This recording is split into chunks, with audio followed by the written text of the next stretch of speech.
Diversification. Okay? It's saying you must diversify your investment portfolio.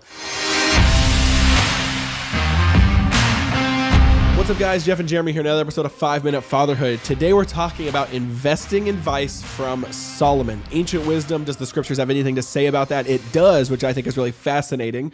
Solomon, this was something that was very important to him. Thinking about the long-term goals financially, how to set up his assets, how to do all these different type of things, and how to set up his household was really important.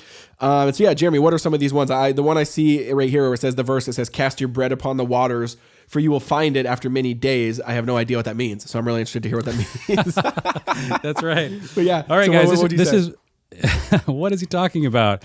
Let's go throw bread on water. Yeah, it's a little more nuanced. Maybe it's because I have than little that. kids, but I'm thinking like the ducks. You know, that's like we're always throwing bread in the water with the ducks and with the little kids. Yes. So like something there. Yeah, take your kids to the park and feed the ducks. Yes. No, what it's talking about, you guys, and this is, I think this is the absolute, like if somebody had to ask, what is the best advice the entire Bible has about investing? I would say it's in Ecclesiastes chapter 11, verses 1 and 2. So yeah, like Jeff said, cast your bread upon the waters, for you will find it after many days. What does that mean? He explains it in verse 2. Give a portion to 7 or even to 8, for you know not what disaster may happen on earth. I love this advice. Diversification. Okay? It's saying you must diversify your investment portfolio later in your life. That's what he's saying. Now, I love the basic advice that you concentrate your wealth to build. You concentrate your resources to build wealth. You diversify your resources to keep wealth. And so I do think that there's really two stages to this process.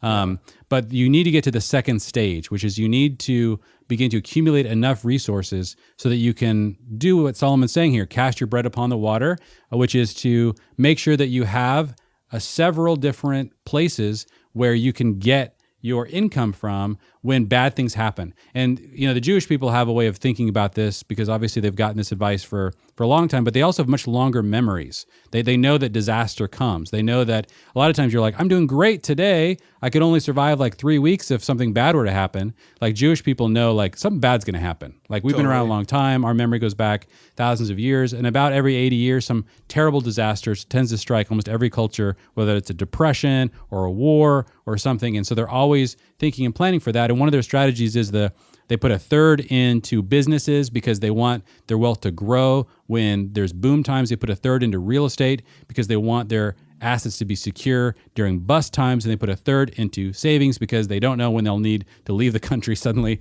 or because some crazy thing's happening. So again, Solomon's saying that there's a time in your life, and you guys, again, most of you are not in this season, but you need to think about this season because it's coming. Like you need to begin to concentrate your resources, build them up during boom times or big opportunities, but make sure you're saving enough and you're creating multiple income streams. So our family has 4 or 5 different income streams. And so I think that's been something we've been really trying to figure out. How do we diversify? But it's right there in Ecclesiastes 11, cast your bread on the water. I love that image. You know, as weird as it is, like that's how it sticks in your mind. That's how ancient people used to create that. But do we have a visitor? Who's that? We do. Cannon, can you say hi? Hi. Here, let me turn off my earpiece so Uncle Jeremy can maybe hear you when you talk. Here we go. There we go. Can you hear him now? Are you there, Jeremy? Yeah. There he is. Can you hear him? Is he saying hi? Yeah. What's up, Cannon? Can you say hi? Hi. Hey, buddy. Yeah, he always this what happens, guys, when you work from home and you forget to lock the office door. But he's so sweet. He wanted to. You guys just woke up. We shoot these early in the morning. One last note I'll put on this episode, and it reminds me of even kids.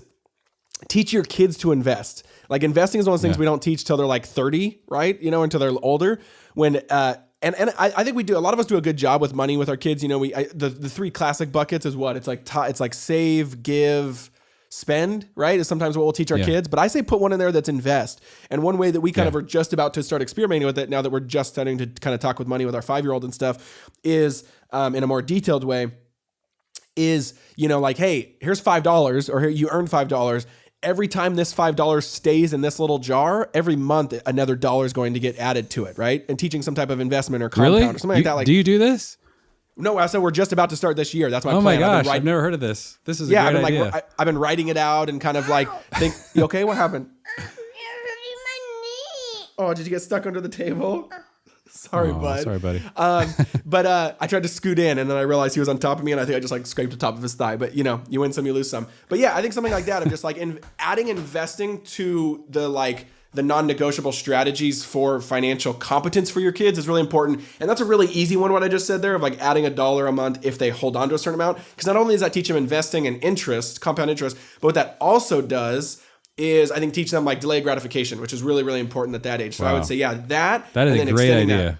Yeah, and then extending that that. even into yourself, into adulthood, and learning these from Solomon. So that's what I would say.